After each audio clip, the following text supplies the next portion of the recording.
Venice, a city of winding canals and golden light, was a place of beauty and shadow, where the scent of salt water mingled with the incense from countless churches. In this city, nestled between narrow streets and silent piazzas, stood a convent whose walls had seen centuries of devotion, discipline, and secrets. On the outside, the convent appeared serene, a sanctuary of prayer and quiet contemplation, its cloisters echoing with the soft footfalls of nuns in habit and the gentle murmur of prayers rising toward the heavens. Yet within those stone walls, behind the carefully arranged altars and neatly kept gardens, lay a world of tension, rivalry, and simmering resentments. Every day was structured by rigorous routines. Early morning bells that cut through the fog, long hours spent in prayer, sewing, and contemplation, meals eaten in silence, and obedience demanded at every turn. This life of strict discipline created not only devotion, but also a pressure cooker of suppressed emotions. The nuns, though outwardly pious, were human, subject to jealousy, fear, and the small cruelties that grow when isolation and hierarchy govern every aspect of life. The convent was not merely a religious institution, it was a microcosm of Venetian society, reflecting its hierarchies and politics, albeit cloaked in the garb of sanctity. Social standing and family connections mattered even here, as some nuns came from influential families, bringing with them the subtle airs of privilege and entitlement. Authority rested firmly in the hands of the abbess, a figure both revered and feared, whose word was law and whose decisions could shape lives with absolute power. Within this strict order, minor disagreements and perceived slights could fester into quiet resentment, whispered behind closed doors or written in letters meant for no eyes but the writer's own. Gossip and suspicion were as much a part of convent life as the ringing of bells, and these undercurrents created a tension that few outsiders could comprehend. The contrast between the serene exterior and the hidden turbulence inside was striking. In the garden, nuns tended their herbs and flowers with devotion, offering prayers for the health of their sisters and the city beyond the convent walls. Yet within the same halls, whispers of envy and discontent moved like shadows, unnoticed by those who only saw the rituals and the outward displays of piety. It was in these spaces, in the quiet corridors and behind locked doors, that ambition and malice could quietly grow, nurtured by boredom, isolation, and the suppression of personal desire. Some nuns longed for the freedom of the outside world, for adventure, or for recognition beyond the strict boundaries of religious life. Others found solace in prayer, their faith a shield against the quiet cruelty of their peers. But for one among them, these walls were not a refuge but a stage, a place to observe, manipulate, and plot. Life in the convent moved with the rhythm of devotion, but was punctuated by moments of extraordinary tension. The evening prayers, when the golden light of Venice faded and candles flickered in the halls, were meant to inspire reflection and peace. Yet they could also magnify fear. Shadows cast by the candlelight seemed to move with a life of their own, and the echo of a single voice out of place could send a ripple of anxiety through the sisters. It was during these moments that the human psyche, under pressure and cloistered from the world, revealed its deepest vulnerabilities. Trust was fragile. Alliances formed quietly and could vanish just as suddenly. Every glance, every word, carried weight, and even small deviations from the expected could spark suspicion. This delicate web of relationships, threaded with devotion and frailty, created fertile ground for manipulation and deceit. To outsiders, the convent was a place of holiness, a beacon of virtue in a city already known for its decadence and intrigue. Venetian society, with its canals full of gondolas and masked balls, its merchants and politicians, looked at convents as sacred spaces, where sin was absent and morality absolute. Few could imagine that inside, under the veil of habit and ritual, human nature persisted in all its complexity, including ambition, resentment, and even the capacity for cruelty. The very structure meant to protect the soul could, paradoxically, become a trap for the mind, a place where a clever and determined individual could exploit trust, routine, and devotion for darker purposes. Even as the bells tolled for prayer, one could sense that beneath the surface, the convent was alive with stories untold. The daily routines, while outwardly harmonious, concealed a rhythm of secrecy, observation, and quiet judgment. The sisters moved through the cloisters, unaware that their lives were observed with a sharpness that bordered on obsession. Every ritual, every communal activity, became a stage for subtle power plays. The beauty and holiness of the convent served as both a shield and a lure, masking the reality that human hearts and minds, no matter how devoted, were not immune to darkness. In this tension between sacred duty and human desire, between the visible peace and hidden turbulence, the stage was quietly set for events that would shock the city, stain the reputation of the convent, and reveal that even the most sanctified spaces could harbor horrors beyond imagination. Among the serene halls and quiet courtyards of the convent, there walked a figure whose presence was unassuming, yet beneath her calm exterior lay a mind sharp and calculating. She had entered the convent not out of piety alone, but driven by a mixture of personal circumstance and ambition, a choice that would later cast a shadow over the lives of those around her. Her early life had been marked by both privilege and restriction. Born to a family of moderate standing in Venice, she had known both comfort and the pressure of expectation. Education was prized, but so too was obedience, and from an early age, she had learned to mask her true thoughts behind a carefully constructed exterior. She excelled at reading people, understanding their desires and fears, a skill that would later allow her to manipulate those around her with subtle precision. Her family, proud of her intellect and charm, had little idea of the darkness that could lurk beneath such a seemingly devoted demeanor.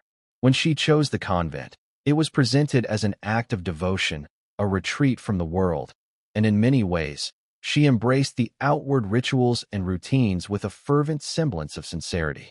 She wore her habit as a second skin, her every gesture reflecting the obedience expected of a nun. To her sisters, she was polite, attentive, and gentle, a model of piety. The abbess herself noted her diligence and calm demeanor, often praising her as an exemplary figure for others to emulate. Yet those who truly observed closely could detect subtle nuances, a fleeting look of disdain when corrected, a quiet smirk when witnessing the minor failings of others, a careful tallying of favors and slights. These glimpses hinted at a mind that operated beyond the simple devotion of convent life, one that measured opportunity and risk, cruelty and gain, with cold precision. Her psychological landscape was complex, shaped by isolation, ambition, and an emerging sense of superiority over her peers.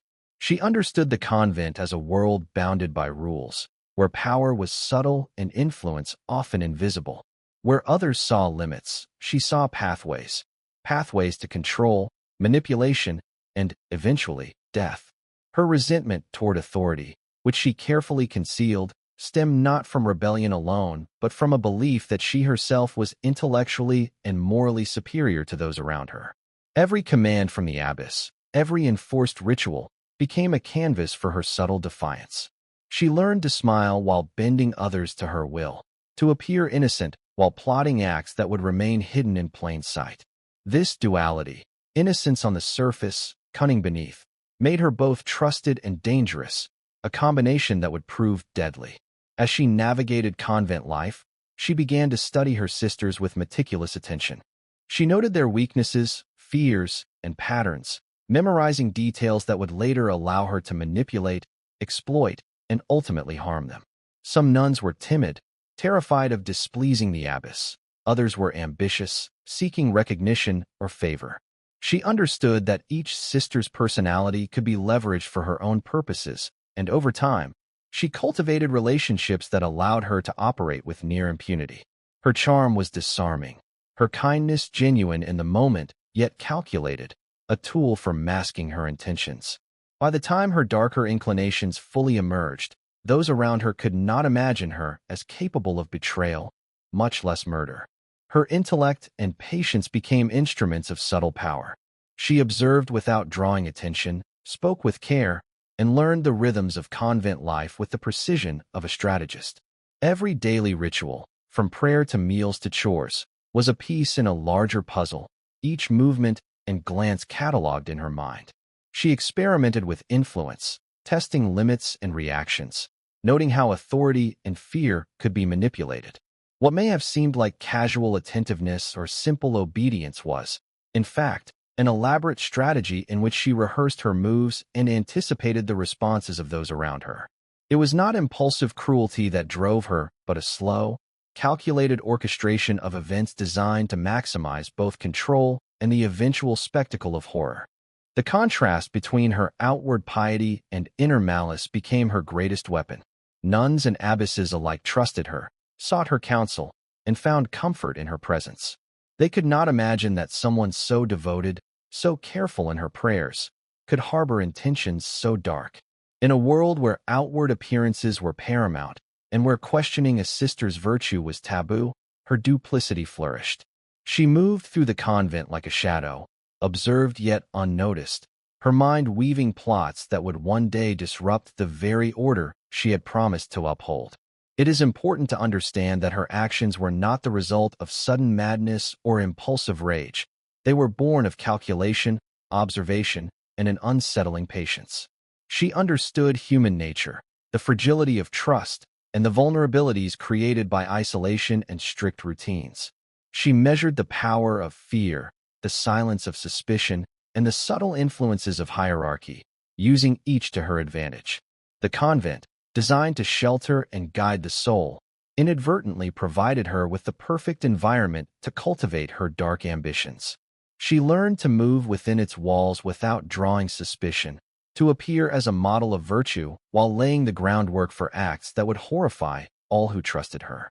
In this section of her life, the seeds of the future crimes were carefully sown. Every relationship she formed, every observation she made, every quiet smile exchanged in prayer or conversation became part of a complex web. Her outward demeanor of humility and piety shielded her inner intentions, allowing her to gain influence and access where others might have been wary. The audience begins to sense the tension. Here is a woman both intelligent and manipulative, operating under the guise of innocence, preparing to commit acts that will shatter the sanctity of the convent and leave a lasting mark on Venetian history. This stage of her life is crucial for understanding how a mind so meticulously cultivated could orchestrate horrors without detection, blending psychological insight, social awareness, and human cruelty into a deadly combination that would soon emerge with tragic consequences. The quiet of the convent cloisters was shattered not by anger or argument, but by a far more insidious presence, one that moved with calm precision through the daily rituals. The nun, whose outward piety had earned her the trust and admiration of her sisters, had begun to orchestrate the ultimate betrayal, a plan as calculated as it was horrifying. In her mind, the walls that confined her had transformed into both stage and weapon. Every habit, every prayer, every meal became part of a larger design, a meticulous choreography that would culminate in death disguised as devotion. The poison she chose was not a crude concoction, but a substance carefully selected for its subtlety, its ability to leave no immediate trace, and its capacity to transform sacred rituals into instruments of horror. Historical records suggest that such toxins were known and feared in Venice, a city of intrigue and secrecy, yet their deployment within a holy sanctuary was almost unthinkable. She moved through her plan with deliberate patience, timing each step to perfection. Preparation was key, and she studied the convent's routines with obsessive care. She observed the distribution of the wine, the schedules of each sister, and the moments when attention was elsewhere. The chalice, a symbol of divine grace, became a vessel of death under her careful hands. She learned the rituals intimately, which sister drank first, whose lips touched the rim, whose prayer was said with eyes closed and head bowed. Every detail mattered, and she cataloged them in her mind, adjusting for unexpected variables and ensuring that the plan would unfold without interruption. In the quiet hours, when others were absorbed in their devotions or asleep, she carried out the delicate task of introducing the poison into the holy wine, careful to avoid detection, mindful of the small particles and subtle differences that might alert even the most trusting eyes. The moments before the act were charged with tension, a silent orchestration of nerves and anticipation. She moved among her sisters as they prepared for prayer and communion, blending into the rhythm of the convent life she knew so well. The air was heavy with incense, the scent mingling with the faint aroma of the wine, and the soft murmur of chanting filled the halls. In these moments, the contrast between devotion and impending horror was stark. The nuns, absorbed in their prayers, were oblivious to the danger, trusting the familiar ritual, the rhythm of sanctity, and the seeming innocence of their peer. Yet the audience can sense the dread lurking beneath each movement, the tension of anticipation, and the psychological mastery at play. As the sisters gathered to receive the wine, the scene took on an almost ritualistic horror. The chalices were lifted, lips touched the rim, and the first sips were taken, all under the watchful eye of the perpetrator. The poison, slow-acting yet merciless, began its work with a subtlety that magnified the terror. At first, there were only fleeting signs, a cough, a pallor, a slight hesitation in movement. The chanting continued, uninterrupted, the harmony of voices creating a grotesque soundtrack to the unfolding deaths. She observed them with an almost clinical detachment, noting each reaction, timing each moment, and silently acknowledging the success of her careful orchestration. The horror lay not only in the deaths themselves, but in the contrast, the innocence of the ritual, the devotion of the sisters, and the slow, creeping realization that something was terribly wrong.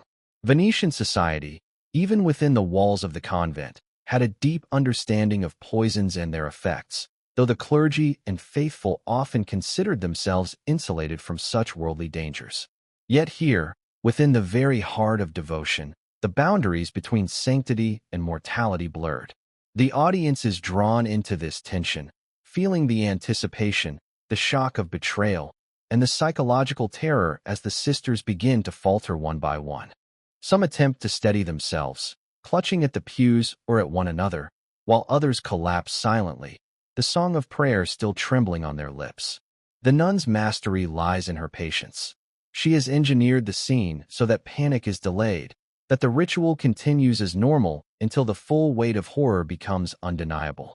The sensory details of the event amplify the emotional impact. The faint metallic tang of the poison on the tongue, the slow weakening of limbs, the flutter of eyes opening in confusion, all contribute to a scene both vivid and unsettling. The soft rustle of habits as nuns stumble, the echo of whispered prayers turning to coughs, and the flickering candlelight casting distorted shadows across the walls create an immersive cinematic tableau. Each detail is deliberate, a part of the narrative tension that pulls the audience into the horror without the need for dramatized dialogue. Even as the sisters suffer, the perpetrator maintains a calm demeanor, moving seamlessly among them, her mind cataloging, observing, and recording each reaction with meticulous care. Beyond the immediate horror, the event reveals the intricate psychological manipulation at play. The nun's actions exploit the trust inherent in religious devotion, the unquestioning faith of her sisters, and the sanctity of the rituals themselves. By turning the sacred into a vehicle for death, she achieves a form of dominance that is both terrifying and complete. Historical context amplifies the shock. In Venice, a city of intrigue, political maneuvering, and secret societies, crime was expected in the marketplace and palace, yet the betrayal within holy walls struck at the very idea of trust and divine protection. The audience experiences this duality, the beauty and sanctity of the convent juxtaposed with the calculated horror of murder, creating a lingering sense of unease and fascination. The aftermath, immediate yet prolonged, is marked by confusion, fear, and disbelief. The surviving sisters, struggling to comprehend the deaths of their companions, are engulfed by grief and terror. The convent, once a haven of devotion, is transformed into a theater of horror. Outside observers, when they eventually learn of the events, struggle to reconcile the sanctity of the space with the brutality that occurred within. The narrative tension is heightened by the perpetrator's continued composure, the eerie normalcy she maintains, and the subtle hints of her meticulous planning that will later become evident. The audience is left both horrified and captivated, understanding that this was no act of passion or impulse, but a deliberate, psychological, and methodical orchestration of death. In telling this story, one cannot ignore the interplay of human psychology, ritual, and environment. The convent, with its strict routines and cloistered life, created a space where both devotion and malice could flourish. The nun's intellect and patience, combined with her deep understanding of human behavior, allowed her to exploit these conditions fully. The narrative invites reflection on the fragility of trust, the vulnerability inherent in isolation, and the horrifying potential for darkness even in places deemed holy. As the scene of poison and prayer unfolds, the audience is drawn into a chilling meditation on morality, psychology, and history, fully immersed in a story that is as shocking as it is compelling. The days following the deaths were marked not by immediate revelation, but by a slow, creeping unease that seeped into every corner of the convent. At first, the remaining sisters could not fully comprehend what had occurred. They went about their routines with an uneasy tension, noting the absence of their companions and the eerie quiet that now filled the halls. Conversations were hushed, glances exchanged over prayer books or during silent meals carried the weight of fear. Something unspoken hovered in the air, a sense that the familiar order had been broken and that the sanctity of their sacred space was now tainted by something dark. The convent, which had once been a sanctuary, began to feel oppressive, its stone walls confining not just the body but the mind, trapping suspicion, anxiety, and doubt in an invisible grip. The nun who had orchestrated the murders continued her careful performance, maintaining the calm, pious demeanor that had earned her the trust of the abbess and her sisters alike. She moved through the cloisters with measured steps, speaking softly in prayer, offering assistance in chores, and participating in rituals as though nothing had changed. Yet her composure only heightened the unease among those who began to sense that all was not as it seemed.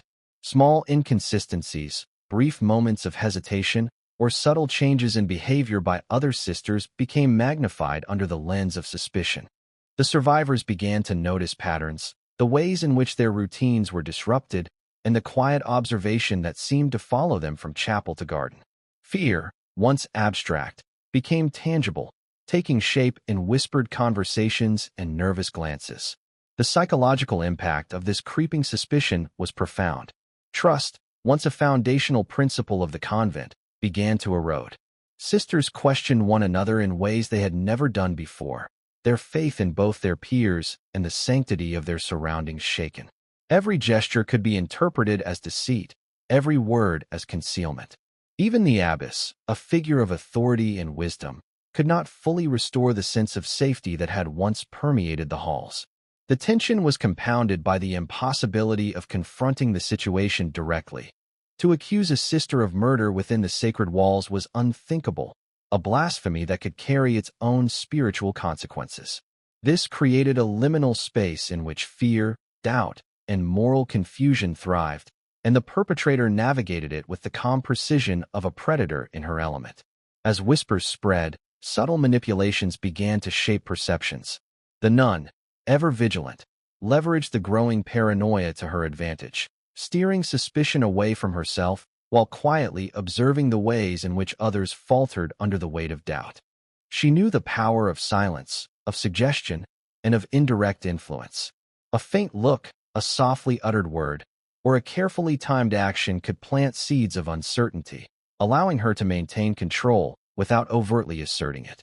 The convent, already a place of structured hierarchy and ritual, became a theater of psychological terror, each sister trapped in a web of fear and suspicion, unable to fully trust even the most mundane interactions. Historical context amplifies the horror of these moments. In Venice, convents were not only spiritual centers, but also socially significant institutions, their reputation intertwined with family honor and public perception. A scandal within the walls could ripple outward, affecting not only the immediate community but the broader city. Yet the mechanisms for investigating such suspicions were slow, cautious, and bound by protocol. Within the convent, accountability was often limited to observation, prayer, and moral admonition. The sisters were acutely aware that the truth might remain hidden, that justice could be delayed indefinitely, or that fear itself could cloud the perception of events. This tension between uncertainty and dread heightened the psychological strain, both for those living within the convent and for those who would later learn of its horrors. The daily rhythms of convent life, which once offered structure and comfort, now became instruments of anxiety. Prayer, meditation, and communal meals were overshadowed by the absence of the lost sisters and the gnawing awareness that something evil had occurred within sacred walls.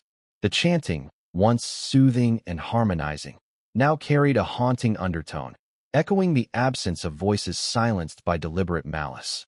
The corridors, lined with stone and shadow, seemed to close in, amplifying every whisper, every footstep, every nervous shuffle. The tension was not only external but internal. The sisters began to question their own perceptions, wondering if they were imagining threats or if the darkness they sensed was real. In this climate, even minor conflicts or mistakes became magnified. Simple disagreements, long tolerated as part of communal life, were interpreted through the lens of fear and suspicion. The nun observed these fractures with keen interest, noting which sisters were most vulnerable to panic, which were prone to doubt, and which could be subtly manipulated to further isolate others. She understood the human need for explanation, for order, and for someone to blame, and she used these instincts to ensure that attention remained deflected from herself. The audience, attuned to her earlier actions, can sense the deliberate psychological maneuvering at play, creating suspense and dread as they watch her maintain an unshakable calm amid chaos she has instigated. The convent, a place that had once symbolized trust, devotion, and safety, had been transformed into a labyrinth of fear, suspicion, and uncertainty. Every shadow held potential threat, every glance was scrutinized for hidden meaning, and every interaction became a test of perception and intuition. The surviving sisters, trapped within this evolving nightmare, struggled to reconcile their faith with the tangible reality of danger. Their prayers, intended for solace, became an attempt to ward off unseen malice. Their routines, once a source of discipline and comfort, now amplified anxiety and tension. Through all of this, the nun's duplicity remained complete. She observed, calculated, and adjusted with the patience of a master strategist, her mind mapping every reaction, every whispered accusation, every trembling gesture. The audience feels the suffocating pressure of living under her unseen influence, the almost unbearable tension of knowing that the perpetrator is ever present yet undetectable. It is a chilling meditation on human psychology, on how fear can distort perception, how isolation can magnify vulnerability, and how a single, cunning individual can manipulate trust and devotion to devastating effect. By the end of this period, suspicion had reached a tipping point. The abbess and remaining sisters were acutely aware that something was deeply wrong, yet the identity of the perpetrator remained a mystery. The convent had become a microcosm of terror, a stage upon which the interplay of fear, mistrust, and hidden malice played out in quiet, haunting ways. The audience is drawn into this tension, sensing both the growing dread of discovery and the terrifying skill of the woman who orchestrated the entire tragedy. It is a moment of suspense, a turning point in which psychological terror and historical context converge, leaving the convent, and those who hear the tale for centuries to come, forever marked by the dark ingenuity of a single, calculating mind. The revelation of the nun's crimes did not come as a sudden explosion, but as a gradual unraveling, a thread pulled gently, yet relentlessly, until the full tapestry of horror was revealed. It began with small inconsistencies noticed by the surviving sisters, faint traces on chalices, subtle changes in behavior, and the almost imperceptible signs that something in the holy wine had not been as it should. Whispers, long suppressed by fear and respect for authority, grew louder, merging into quiet accusations that could no longer be ignored. The abbess, torn between disbelief and duty, initiated discreet inquiries, questioning sisters individually and observing reactions with heightened scrutiny. Each answer, each hesitation, became a piece of a larger puzzle, and slowly, the truth began to emerge. A truth so grotesque that it threatened to shatter not only the convent, but the very ideals of sanctity and trust upon which it had been built. Investigators from Venice were summoned, men trained in both legal procedure and the meticulous examination of evidence. They entered the convent with solemn expressions, their presence transforming the familiar halls into a theater of scrutiny. Every corner was examined, every ritual item inspected, and every witness questioned. The audience is drawn into this process, feeling the tension of meticulous investigation, where a single misstep or misstatement could reveal the full horror. The investigators were confronted with a scene that seemed at once ordinary and horrifying, a place of prayer and devotion, now stained with the traces of deliberate malice. The careful orchestration of the nun's actions became evident in the patterns she had created, the timing of deaths, the distribution of chalices, and the subtle manipulations that ensured suspicion would fall elsewhere. As the investigation deepened, the psychological profile of the perpetrator began to emerge. Her intelligence, patience, and meticulous observation were evident in every act, every concealment, and every response to questioning. She presented herself with calm authority, responding to interrogation with a composed demeanor that belied the terror she had inflicted. Her ability to maintain this facade, even as the evidence mounted, created a tension in the courtroom that captivated all present. The audience is drawn into the suspense, witnessing not just the unfolding of justice, but the terrifying skill with which she manipulated perception and expectation. It became clear that her actions were not the product of impulse or passion, but of deliberate, cold calculation. The trial itself was a spectacle, a dramatic clash of faith, law, and morality. Venice, with its intricate web of social, religious, and political hierarchies, had rarely seen a case of such shocking depravity within the walls of a convent. Public interest was immense. Curiosity and horror mingled in the minds of those who followed the proceedings. Witnesses recounted their experiences with trembling voices, the emotional weight of betrayal and loss palpable in every statement. The surviving sisters testified, their accounts describing both the meticulous planning of the crimes and the emotional terror that had gripped them in the aftermath. Their words painted a vivid picture of a calculated malice hidden beneath layers of devotion and charm, a juxtaposition that heightened the drama and horror of the narrative. The courtroom was filled not only with legal authorities, but also with members of the clergy and the public, all struggling to reconcile the image of a devoted nun with that of a calculated murderer. The audience is invited into this tension, feeling the clash between belief and reality, between faith and betrayal. Questions of morality, justice, and divine punishment hung heavily in the air, as prosecutors and defenders presented arguments with both passion and strategy. The psychological complexity of the nun became a central focus, with experts and observers alike attempting to understand the mind capable of orchestrating such precise and horrifying acts. Her calm demeanor, her articulate responses, and the subtle glimmers of manipulation revealed in cross-examination only intensified the fascination and dread surrounding her. Evidence played a crucial role in the trial, both material and circumstantial. Investigators presented traces of the poison, the timing of deaths, and the patterns that pointed unmistakably to her as the orchestrator. Witness testimony corroborated these findings, detailing observations of her behavior and her interactions with the victims before, during, and after the murders. The courtroom became a space where the meticulous planning of her crimes was laid bare, where every calculated movement and every psychological tactic was dissected and analyzed. The audience experiences the unfolding with a mix of shock and morbid fascination, understanding both the scale of the crime and the intelligence behind it. Perhaps most chilling was the nun's ability to maintain her composure throughout the trial. She met the horror of her actions with a quiet confidence, occasionally offering small gestures of remorse, though always carefully measured to influence perception.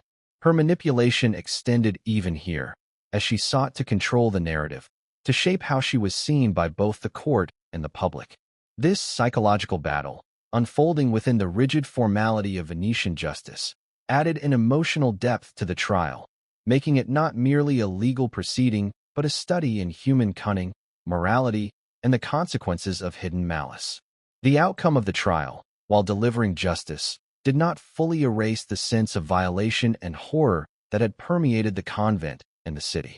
Sentencing was severe, reflecting both the brutality of the crimes and the betrayal of sacred trust. Yet the story resonated far beyond the walls of the courtroom. Venice, a city already steeped in intrigue, was captivated by the combination of sanctity and horror, and the narrative became part of the social memory, a cautionary tale of trust misplaced and the darkness that can lurk behind the mask of virtue.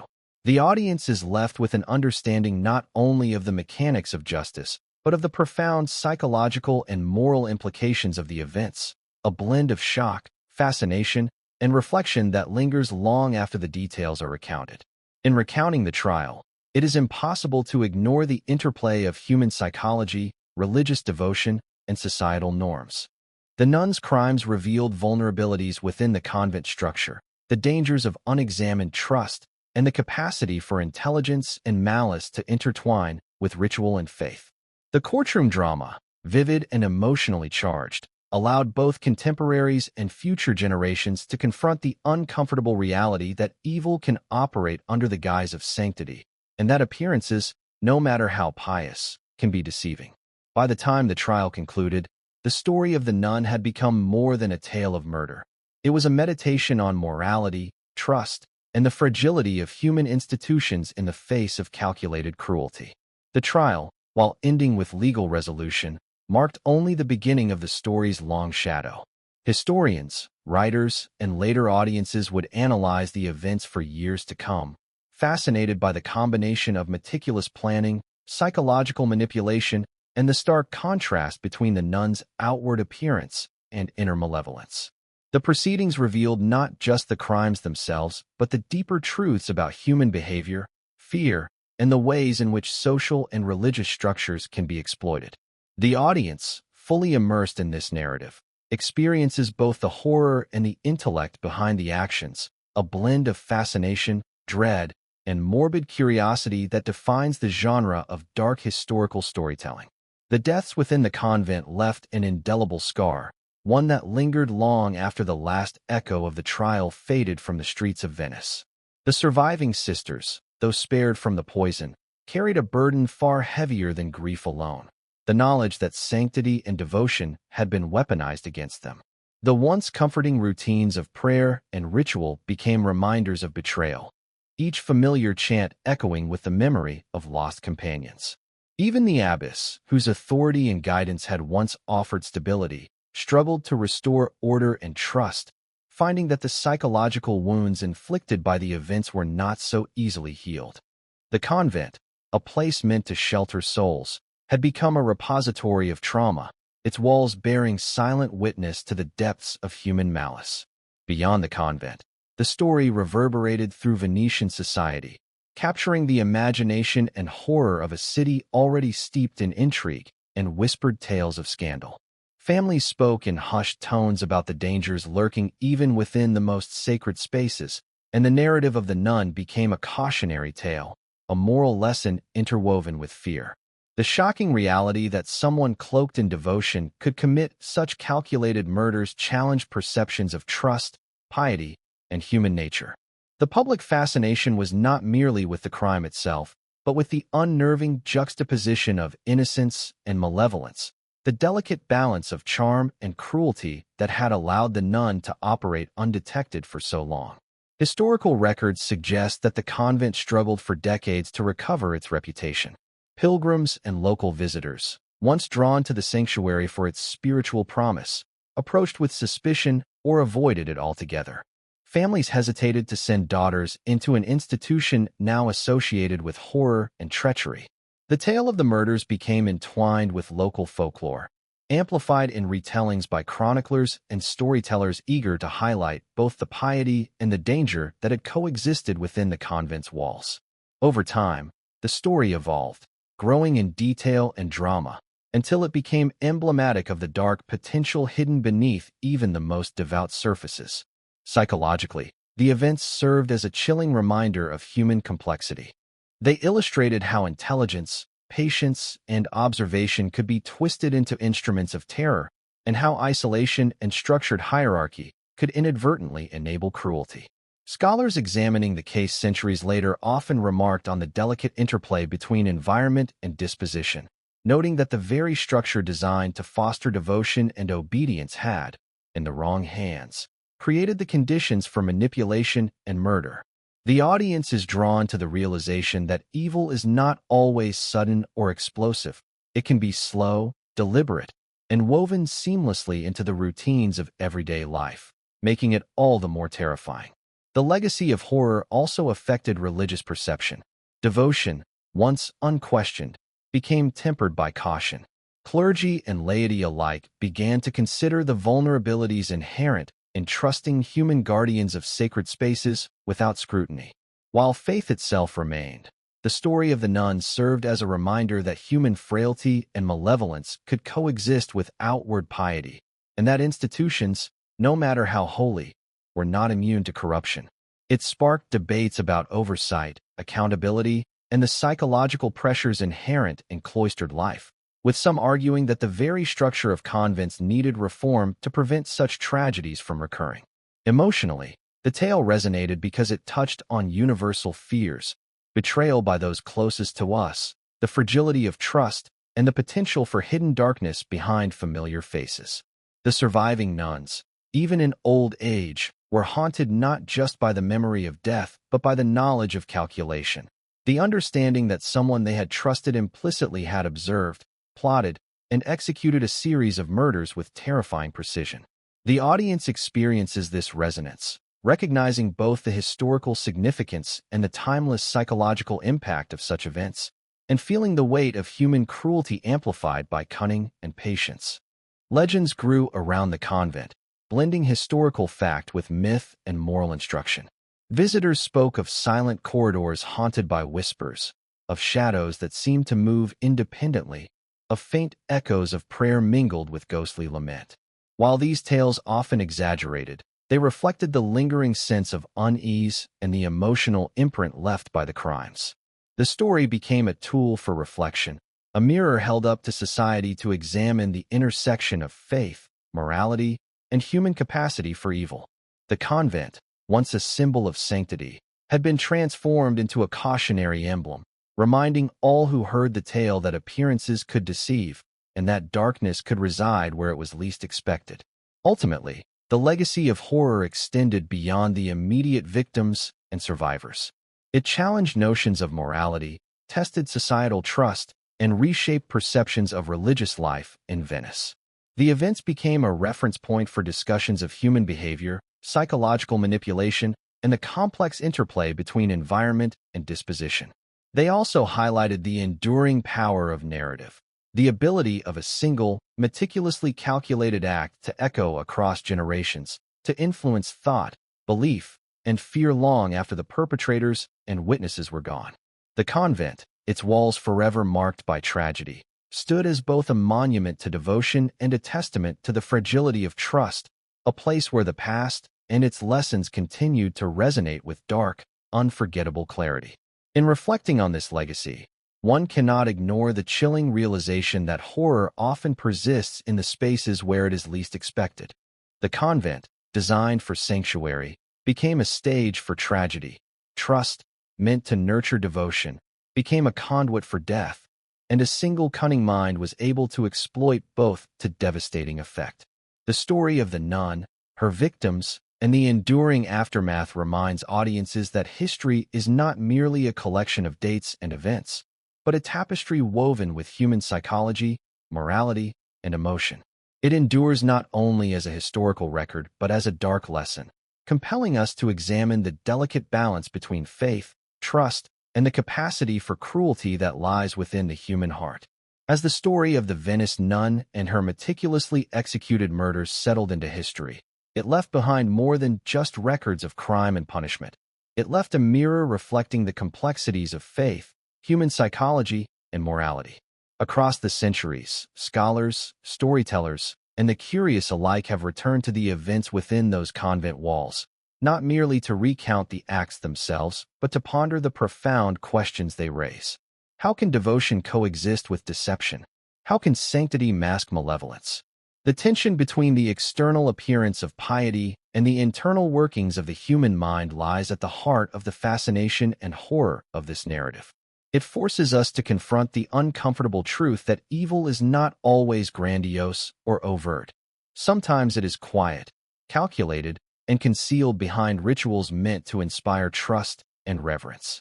In reflecting upon the nun's actions, one cannot separate them from the broader societal and psychological context of her time. Venice, a city of beauty and intrigue, was also a place where social hierarchies, family prestige, and personal ambition shaped every aspect of life. The convent itself, intended as a sanctuary from the world, became a microcosm of these pressures. The strictures of devotion, obedience, and ritual created an environment where ambition and malice could fester beneath the surface, where observation and manipulation could go unnoticed, and where the isolation imposed by cloistered life amplified both virtue and vice. The nuns' crimes were not merely acts of impulse.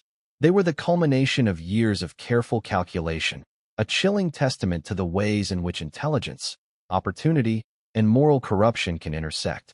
The emotional resonance of these events lies not only in the horror of death, but in the betrayal of trust.